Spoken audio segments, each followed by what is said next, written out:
오늘 이 자리에 함께하신 귀한 분들께 하나님의 평강이 가득하기를 기도합니다. 본격적인 말씀을 나누기 전 잠시 부탁드립니다. 이 이야기가 여러분의 마음에 울림을 준다면 공유 버튼을 눌러 하나님의 은혜를 더 널리 전해주세요. 구독과 좋아요는 저희가 계속해서 희망의 메시지를 만드는 데 큰 힘이 됩니다. 이 말씀을 듣는 모든 순간 주님의 축복이 함께 하시기를 소망합니다. 혹시 지금 깊은 외로움 속에 계신 분이 있나요? 그저 약간의 심심함이나 지루함이 아닌 뼛속까지 시린 고독감. 우리는 흔히 외로움이란 혼자 있는 사람들의 목이라고 생각합니다. 하지만 꼭 그렇지만은 않습니다. 어쩌면 이 세상에서 가장 외로운 것은 수많은 사람들에게 둘러싸여 있으면서도 진정한 나 자신으로 그 누구와도 연결되지 못하는 것일지 모릅니다. 사람들에게 보여줘야만 할 것 같은 모습, 그들이 기대하는 모습에 가면을 쓴 채 진짜 내면의 나는 철저히 숨겨야 하는 상황. 그것이야말로 가장 깊고 서러운 외로움입니다. 인스타그램 팔로워가 많다고 해서, 주변에 친구가 많다고 해서 외롭지 않은 것은 아닙니다. 우리 모두에게는 남에게 보여주기 싫은, 스스로도 인정하고 싶지 않은 약점과 상처, 즉 얼룩 같은 부분이 있기 때문입니다. 과거에 저는 특정 사람들만이 그런 아픔을 겪는다고 생각했습니다. 그리고 그런 약점을 가진 제 자신이 이상하고 부끄럽게 느껴졌습니다. 하지만 이제는 압니다. 우리 모두에게는 각자의 얼룩이 있고 우리 모두는 마음속 깊은 곳에 불안감을 안고 살아갑니다. 우리는 그 상처를 겉으로 드러내지 않습니다. 가장 가까운 가족이나 사랑하는 사람조차도 우리가 밤새 어떤 문제로 씨름하는지 알지 못할 때가 많습니다. 우리는 모두 각자의 얼룩을 가지고 살아갑니다. 특히 지난 몇 년간 우리가 겪었던 전염병의 시간은 이 고독감을 더욱 깊게 만들었습니다. 예전처럼 교회에 모여 함께 찬양하고 다른 이의 뜨거운 믿음에 기대어 내 믿음을 일으켜 세울 수 있었던 그 소중한 시간조차 허락되지 않았습니다. 우리는 각자의 외로운 공간에서 예배를 드려야만 했습니다. 바로 오늘 그토록 외로운 곳에 있는 당신을 위해 하나님께서 주신 말씀이 있습니다. 그분은 말씀하셨습니다. 내가 원하노니, 그리고 그분은 말씀만 하신 것이 아니라 직접 행동으로 보여주셨습니다. 성경 속 한 남자의 이야기가 있습니다. 그는 나병 환자였습니다. 당시 나병은 단순한 피부병이 아니었습니다. 그것은 하나님의 저주로 여겨졌고 사회로부터의 완전한 죽음을 의미했습니다. 레위기 13장의 율법에 따르면 나병 환자는 옷을 찢고 머리를 풀어야 했으며 얼굴 아랫부분을 가린 채 사람들 앞에서 스스로 부정하다, 부정하다 라고 외쳐야 했습니다. 격리되어 홀로 살아야만 했습니다. 그들의 찢어진 옷과 헝클어진 머리는 멀리서도 알아볼 수 있는 낙인이었습니다. 가까이 올 수 없는 사람, 만져서는 안 되는 사람이라는 표식이었죠. 어쩌면 오늘날 우리 중 일부도 마음속에 그런 찢어진 옷을 입고 있는지도 모릅니다.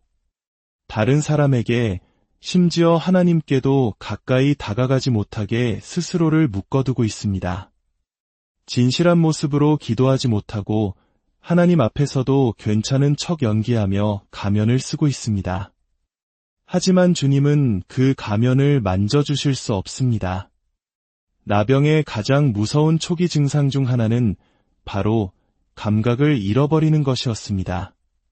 피부의 문제가 아니라 신경계를 공격하여 더 이상 아픔도, 뜨거움도, 차가움도 느끼지 못하게 만드는 병이었습니다.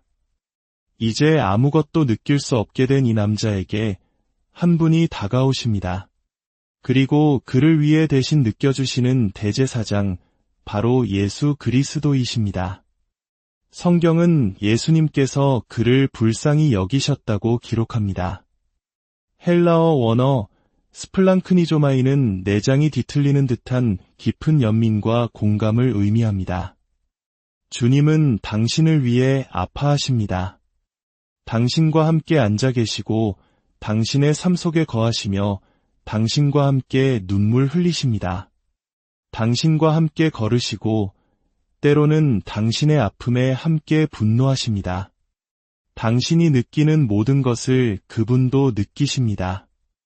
내가 원하노니 깨끗함을 받으라. 예수님은 말씀하시며 그 남자에게 손을 내밀어 만지셨습니다. 이것은 놀라운 장면입니다. 구약의 율법에 따르면 정결한 것이 부정한 것에 닿으면 정결한 것이 부정해집니다. 제사장이 부정한 것을 만지면 그 역시 부정해져 직무를 수행할 수 없게 됩니다. 우리는 위대한 대제사장이신 예수님께서 이제 부정해져서 자격을 잃게 될 것이라 예상합니다. 하지만 예수님은 그냥 평범한 제사장이 아니셨습니다. 그분은 사람에게서 난 분이 아니며 이 땅에서부터 오신 분이 아니십니다. 그분은 죄가 없으신 흠없는 하나님의 어린 양이셨습니다. 그렇기에 부정한 것이 거룩하고 정결한 그분께 닿았을 때 그분이 부정해진 것이 아니라 오히려 부정한 것이 정결하게 되었습니다. 그 즉시 남자의 나병이 깨끗하게 사라졌습니다. 그 즉시 당신의 삶을 짓누르던 수치심이 깨어집니다. 그 즉시 당신을 올가매던 과거의 사슬이 더 이상 힘을 쓰지 못하게 됩니다. 하나님, 저들을 만져 주옵소서. 그들은 너무나도 외로운 곳에 있었습니다. 이제는 자기 자신조차 사랑하지 못하게 되었습니다. 그러나 주님, 만져 주옵소서. 이 모든 상황에 너무나 지쳐버렸습니다. 주님, 만져 주옵소서. 언제까지 이래야 할까?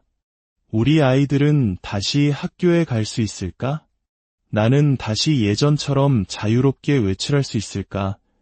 수많은 질문 속에 있는 저들을 나병 환자를 만지셨던 것처럼 만져 주옵소서. 주님, 당신은 다른 이들이 밀어내는 것을 만지기 위해 오셨음을 기억하게 하소서. 당신은 우리의 얼룩과 상처에 위축되지 않으십니다. 오 하나님, 무엇이 그들을 주님으로부터 멀어지게 만들었든지 오늘 주님께 가까이 나아갈 용기를 허락하여 주옵소서. 예수님께서 그 남자를 고치신 후의 이야기는 더욱 놀랍습니다. 주님은 그에게 아무에게도 내가 한 일을 말하지 말라고 엄히 경고하셨습니다. 우리가 보통 교회에서 배우는 것과는 정반대입니다. 우리는 간증이 있다면 널리 나누고 주님을 찬양하라고 배우지 않습니까? 하지만 예수님은 목적에 따라 움직이셨습니다. 사람들이 단지 외적인 기적을 보기 위해서만 자신에게 몰려든다면 그가 이 땅에 오신 더 깊은 의도가 가려질 것을 아셨습니다. 그런데 치유받은 그 남자는 어떻게 했을까요? 그는 나가서 만나는 모든 사람에게 예수님께서 하신 일을 떠들고 다녔습니다. 저는 생각했습니다. 예수님, 주님은 미래를 아시지 않습니까? 저 남자가 나가서 모든 사람에게 말하고 다닐 것을 아셨을 테고 그로 인해 사역에 어려움이 생길 것도 아셨을 텐데 주님께서 하지 말라고 하신 일을 정확히 할 것을 아시면서 왜 그를 고쳐주셨습니까? 그때 주님의 음성이 들리는 듯했습니다. 그럼에도 불구하고 내가 행한다는 것을 알려주고 싶었단다. 여러분, 이것을 꼭 아셔야 합니다. 하나님께서 당신을 구원하실 때 당신이 앞으로도 여전히 죄와 씨름하고 연약함 속에 넘어질 것이라는 사실을 몰랐을까요? 아닙니다. 주님은 다 아셨습니다. 그럼에도 불구하고 하나님은 당신을 구원하셨습니다. 그럼에도 불구하고 당신의 이름을 부르셨고 은혜를 주셨으며 성령으로 채워주셨습니다.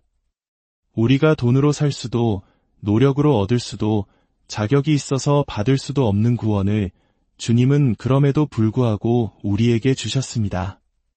주님은 당신의 불완전함을 아십니다. 하지만 그럼에도 불구하고 당신을 사랑하십니다. 당신의 성격에 거친 모난 부분이 있음을 아십니다. 하지만 주님은 목수이십니다. 그분은 다듬을 것이 필요합니다.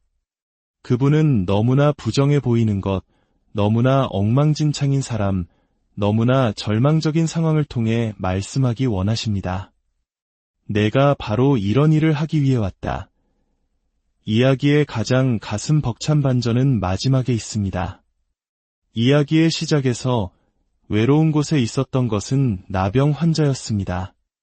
그는 자신의 문제로 낙인 찍혀 사회 밖으로 밀려나 있었습니다.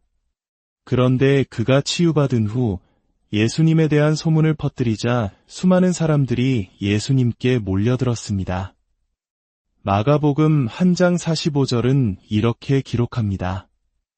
예수께서는 다시는 드러나게 동네에 들어가지 못하시고 오직 바깥 한적한 곳에 계셨으나 여러분 느껴지십니까? 이야기가 끝났을 때 외로운 곳에 계셨던 분은 바로 예수님이셨습니다. 예수님은 단순히 그를 만지신 것이 아니었습니다. 그와 자리를 바꾸신 것입니다. 나병 환자는 자신의 선택과 상관없이 외로운 곳에 있었지만 예수님은 우리를 위해 스스로 그 외로운 자리를 선택하셨습니다. 이것이 복음의 핵심입니다. 주님께서 진영 밖으로 나가심으로 우리가 안으로 들어올 수 있게 되었고, 죄를 알지도 못하신 그분이 우리를 대신하여 죄가 되심으로 우리가 하나님 안에서 의가 되게 하셨습니다. 사랑하는 여러분, 당신이 지금 외로운 곳에 있음을 압니다. 목회자도, 부모도, 자녀도, 결혼한 사람도 모두가 외로울 때가 있습니다.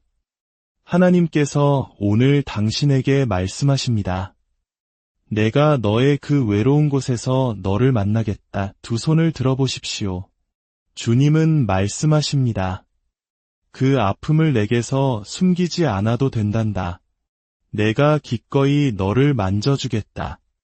내게서 멀리 떨어져 있지 않아도 된다. 지금 사람들로부터는 거리를 두어야 할지 모르지만 내게는 더 가까이 나아오렴. 주님은 상심한 자에게 가까이 계십니다. 이제 더는 숨지 마십시오. 주님께 더 가까이 나아가십시오.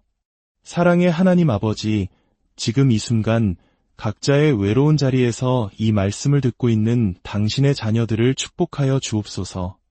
세상이 외면하고 스스로도 포기하고 싶었던 그들의 상처와 얼룩을 주님께서 친히 찾아와 만져주시고 내가 원하노니 깨끗함을 받으라 말씀하여 주옵소서.